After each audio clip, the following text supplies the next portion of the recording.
आज की इस क्लास में सबसे पहले हम लोग जीके और करंट अफेयर्स के महत्वपूर्ण क्वेश्चंस का रिवीजन करेंगे। उसके बाद लास्ट में आज के महत्वपूर्ण करंट अफेयर्स को देखेंगे। ठीक है, तो आइए स्टार्ट करते हैं। भारत का पहला खाद्य सुरक्षा संग्रहालय कहाँ पर स्थापित किया गया? तो पहला आपका खाद्य सुरक्षा संग्रहालय तंजावुर तमिलनाडु में स्थापित किया गया है। बृहदेश्वर मंदिर अगर आपसे पूछ लिया जाए ये कहाँ पे स्थित है, तो बृहदेश्वर मंदिर भी आपका तंजावुर तमिलनाडु में स्थित है। और बृहदेश्वर मंदिर का निर्माण किसके द्वारा कराया गया था? तो ये कराया गया था राजराज प्रथम, जो कि किस वंश के राजा थे? चोल वंश के ये राजा थे। ठीक है। उंगलिल ओरुवन किसकी आत्मकथा है? तो ये अभी हाल ही में आत्मकथा लिखी गई किसके द्वारा? एम.के. स्टैलिन के द्वारा, जो कि आपके तमिलनाडु के मुख्यमंत्री हैं वर्तमान में। ठीक है, क्या नाम है आत्मकथा का? उंगलिल ओरुवन, यानी कि आपके ही बीच में से एक। नेक्स्ट हमारा है फोर्थ खेलो इंडिया यूथ गेम्स 2021। तो ये आपके पिछले वर्ष आयोजित होने वाले थे, लेकिन जो है कोविड की वजह से नहीं हुए। अब ये इस वर्ष आयोजित होने वाले हैं। ठीक है, तो ये आपके यूथ गेम्स हैं, जबकि आपका ये चौथा संस्करण है यूथ गेम्स का। जबकि दूसरा संस्करण किसका है? तो ये आपके यूनिवर्सिटी जो गेम्स हुए हैं कर्नाटक में, ठीक है, उसका जो है आपका ये दूसरा संस्करण था, लेकिन यूथ गेम्स का चौथा संस्करण है। जिसका आयोजन कहाँ पे किया जाएगा? तो इसका आयोजन किया जाएगा पंचकुला हरियाणा में। शुभंकर क्या है? तो इसका शुभंकर रखा गया है धाकड़, जो कि एक गाय है। ठीक है, और इसमें कौन कौन से नए खेल शामिल हुए हैं ये भी इंपॉर्टेंट है। तो मलखंब, गतका, योगासन, थांगटा और कलारी पयट्टू, तो ये सारे गेम्स इसमें नए शामिल हुए हैं चौथे खेलो इंडिया यूथ गेम्स में। अगला हमारा है भारत का पहला स्पोर्ट्स यूनिकॉर्न कौन बन गया है? तो भारत का पहला स्पोर्ट्स यूनिकॉर्न जो बना है वो आपका है चेन्नई सुपर किंग्स। ठीक है, अब देखते हैं कुछ महत्वपूर्ण ऐप्स जो अलग अलग संस्थानों और सरकारों के द्वारा लॉन्च किए गए हैं। तो दिशांक ऐप क्या है? कि भूमि से संबंधित ऐप है, जो कि किसने लॉन्च किया है? तो ये कर्नाटक सरकार ने जो है लॉन्च किया है। किसान ऐप किसने लॉन्च किया? तो किसान ऐप आईआईटी रुड़की ने लॉन्च किया है, उत्तराखंड में लॉन्च किया गया इसे। और किसानों को मौसम की जानकारी देने के लिए किसान ऐप को लॉन्च किया गया है। मनी ऐप क्या है? तो मनी ऐप जो देख नहीं सकते हैं दृष्टिबाधितों के लिए जो है उनको नोट की पहचान करने के लिए आरबीआई के द्वारा मनी ऐप लॉन्च किया गया। ठीक है।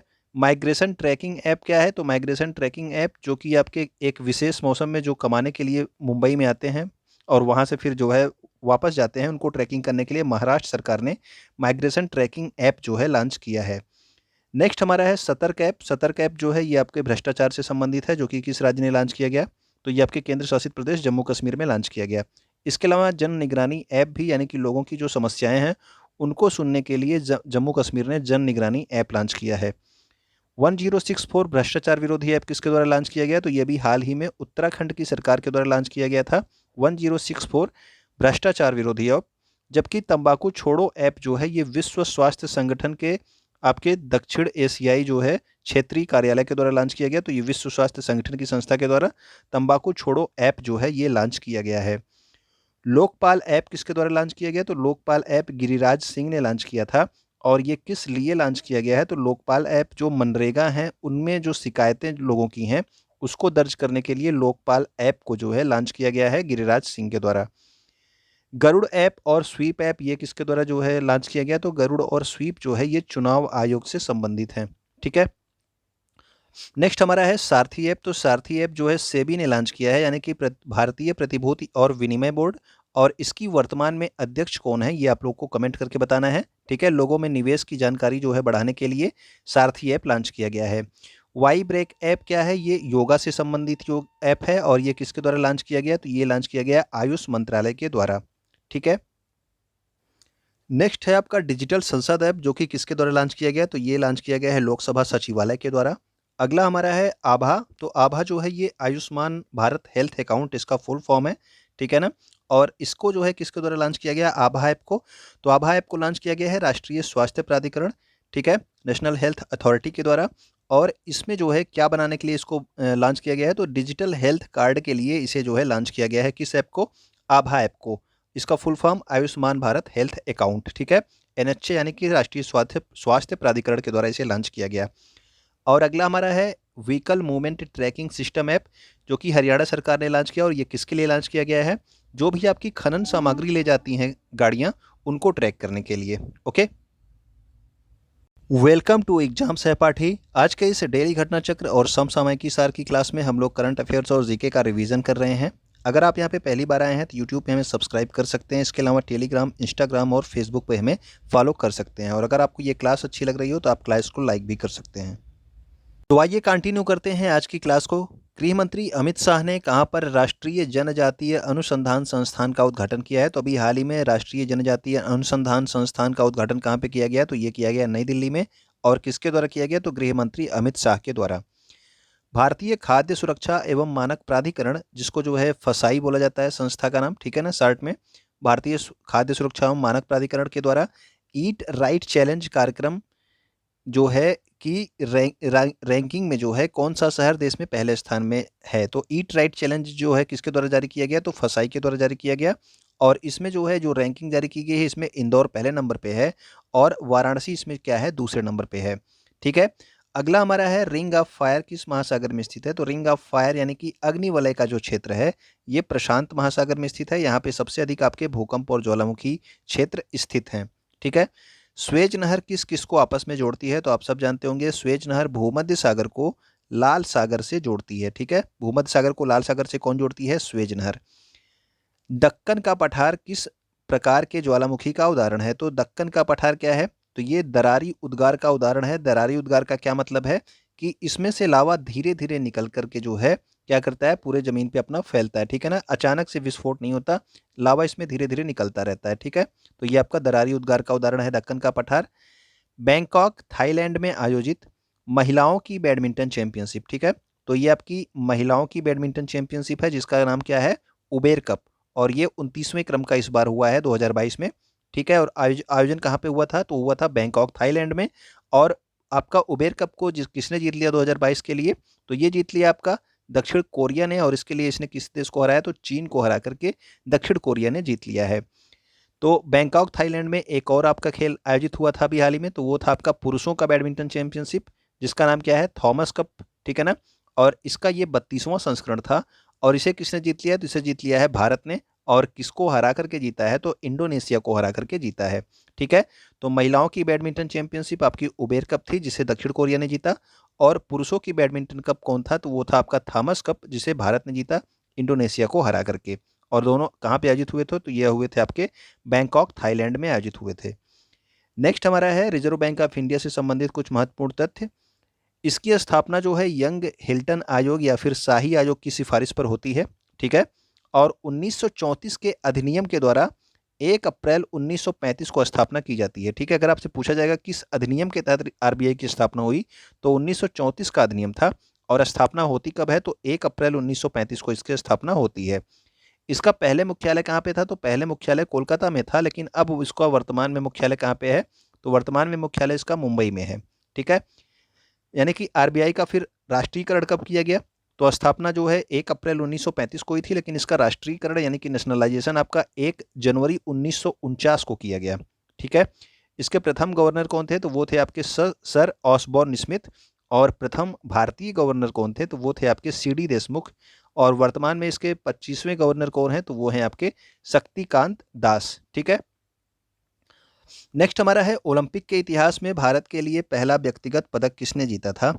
तो ओलंपिक के इतिहास में ये आपका व्यक्तिगत पदक की बात हो रही है, यानी कि एक किसी टीम में नहीं, किसी एक व्यक्ति ने जीता हो उसकी बात हो रही है। तो व्यक्तिगत पदक पहला जीता था आपका केडी जादव ने। और इन्होंने कुश्ती में जीता था कांस्य पदक। ठीक है। और किस ओलंपिक में? तो 1952 के हेलसिंकी ओलंपिक में पहली बार जो है भारत के लिए किसी ने अपना व्यक्तिगत पदक जीता था। ठीक है। ओलंपिक में पदक जीतने वाली पहली भारतीय महिला कौन थी? तो प्रथम भारतीय महिला जिन्होंने जो है ओलंपिक में पदक जीता वो थी आपकी कर्णम मल्लेश्वरी। और 2000 के सिडनी ओलंपिक में इन्होंने कांस्य पदक जीता था। किस खेल में? भारोत्तोलन यानी कि वेट लिफ्टिंग में। ठीक है। अगला हमारा है मेजर ध्यानचंद पुरस्कार 2021 किस क्रिकेट खिलाड़ी को प्रदान किया गया? तो 2021 के लिए जो आपका मेजर ध्यानचंद पुरस्कार था ये कुल जो है 12 लोगों को प्रदान किया गया था, जिसमें से एक आपकी क्रिकेट खिलाड़ी थी जिनका नाम था मिताली राज। और अभी जो है मिताली राज ने क्या ले लिया? तो इन्होंने जो है आपका संन्यास ले लिया है, इसलिए आप इसको जरूर याद रखेंगे। ठीक है। अगला हमारा है टाटा आईपीएल 2022 से संबंधित कुछ महत्वपूर्ण तथ्य। तो अभी जो है ये भी आपका संपन्न हुआ है कुछ दिनों पहले। तो ये 15वें क्रम का था, पहली बात। ठीक है। और आईपीएल जो है 2022 का टाइटल स्पॉन्सर कौन था? तो वो था आपका टाटा। ठीक है। तो टाटा क्या था? ये था टाइटल स्पॉन्सर। ले और इस और अगर पूछ लिया जाए कि ऑफिशियल पार्टनर कौन था, तो ऑफिशियल पार्टनर था आपका रूपे। ठीक है। तो रूपे जो है ऑफिशियल पार्टनर था। और टाइटल स्पॉन्सर कौन था? टाटा। कुल कितनी टीमों में ने प्रतिभाग किया था? तो इसमें 10 टीमों ने प्रतिभाग किया था, जिनमें से 2 जो आपकी नई टीमें थीं। एक तो आपका गुजरात की टीम थी, ठीक है, दूसरी आपकी लखनऊ की टीम थी। तो गुजरात और लखनऊ की नई टीमें थीं इसमें, और कुल 10 टीमें थीं। फाइनल मैच कहाँ पे हुआ? तो नरेंद्र मोदी स्टेडियम अहमदाबाद में। विजेता कौन रहा? तो विजेता रहा आपका गुजरात टाइटंस, और इसने किसको हराया फाइनल में? तो हराया है राजस्थान रॉयल्स को, ठीक है। ऑरेंज कैप किसे मिला इस आईपीएल 2022 के लिए? तो टाटा आईपीएल 2022 में ऑरेंज कैप जो सबसे ज़्यादा रन बनाया है वो है आपके जोस बटलर, 863 रन इन्होंने बनाए थे। और पर्पल कैप यानी कि जिसने सबसे ज़्यादा विकेट लिए वो थे आपके यजुवेंद्र चहल, जिन्होंने जो है आपके 27 विकेट लिए थे। और इसके अलावा 2 पुरस्कार और इम्पोर्टेंट होता है इसमें। Emerging player of the year जो कि किसे दिया गया? तो उमरान मलिक को दिया गया। और most valuable player of the season कौन थे? तो वो आपके जोस बटलर थे। तो जोस बटलर को 2 पुरस्कार मिले हैं, एक तो आपका ऑरेंज कैप, दूसरा आपका most valuable player of the season. Okay, अगला है हमारा ब्लू ड्यूक तितली को किस राज्य की जो है राजकीय तितली घोषित किया गया? तो ब्लू ड्यूक तितली जो है अभी हाल ही में राजकीय तितली किस राज्य ने घोषित किया? तो ये घोषित किया है सिक्किम राज्य ने। 16 देशों की बहुराष्ट्रीय शांति वाहिनी अभ्यास जिसका नाम है एक्स कॉन्क्वेस्ट 2022, इसका आयोजन कहाँ पर हुआ है? तो ये आपका 16 देशों की बहुराष्ट्रीय शांति वाहिनी अभ्यास मंगोलिया में, और इसमें भारत भी भाग ले रहा है। नाम क्या है? एक्स कॉन्क्वेस्ट 2022, कहाँ पे? मंगोलिया में।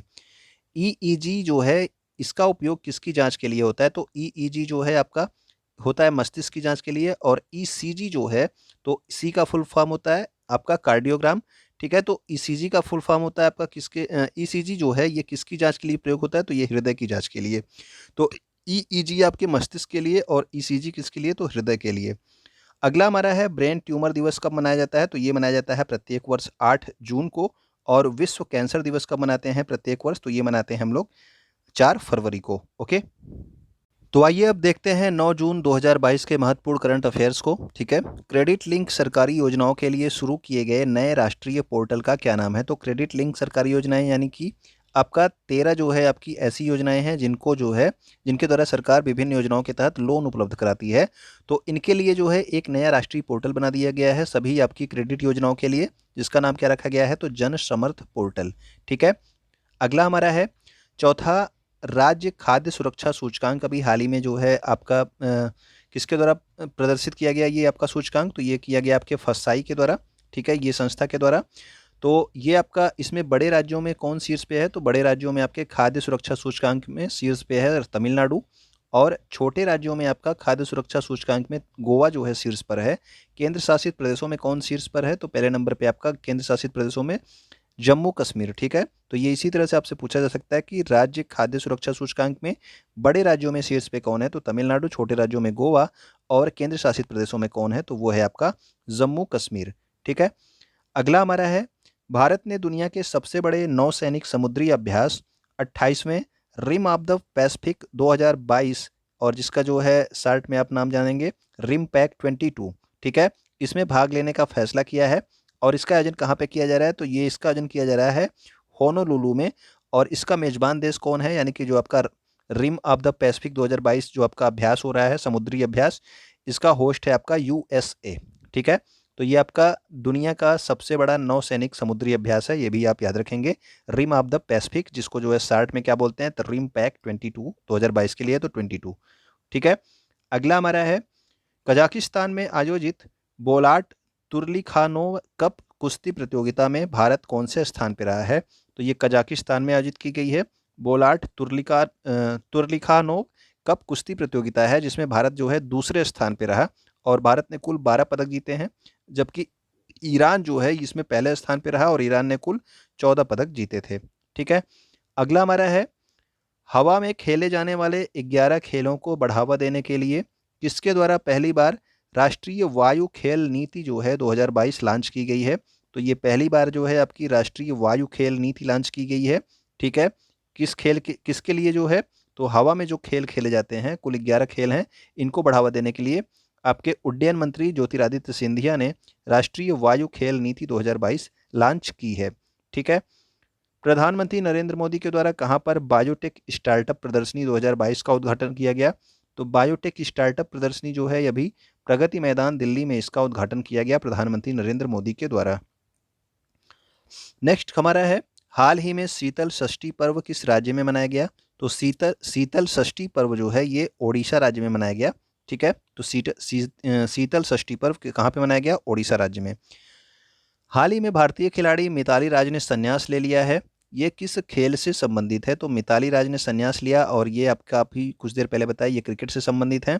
और मेजर ध्यानचंद 2021 का पुरस्कार भी इन्हें जो है प्रदान किया गया है। ठीक है। जून 2022 में मौद्रिक नीति समिति ने रेपो रेट को 50 आधार अंकों से बढ़ा करके कितना प्रतिशत कर दिया? तो 4.90%। ठीक है। अभी जो है जब 4 मई को जो है आपकी बैठक हुई थी, तो उसमें जो है इसको कितना किया गया था? 4.40%। अब 50 आधार अंकों को बढ़ा करके इसको कितना कर दिया गया है? 4.90%। ठीक है, जून में। तो ये हमारे महत्वपूर्ण करंट अफेयर्स और जीके के रिवीजन थे। उम्मीद करता हूँ कि आपको पसंद आए होंगे, तो आप वीडियो को लाइक जरूर कर देंगे। ठीक है, वीडियो अपने दोस्तों तक शेयर कर दीजिएगा जो किसी भी एग्जाम की तैयारी कर रहे हो, क्योंकि ये आपके सभी एग्जाम्स में पूछी जाती है करंट अफेयर्स और जीके।